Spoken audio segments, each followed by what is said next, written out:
Nacheleza kwanza na pisha twende.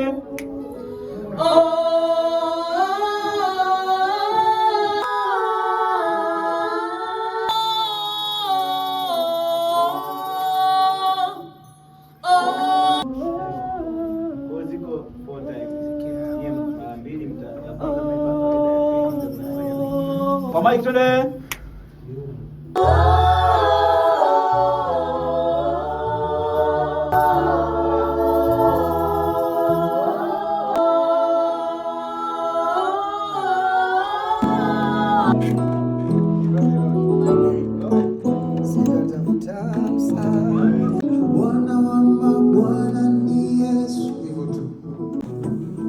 Bwana wa mabwana ni Yesu, msaada wa karibu ni Bwana Yesu, msaada wa karibu ni Bwana. Bwana ni Yesu, Bwana ni Yesu.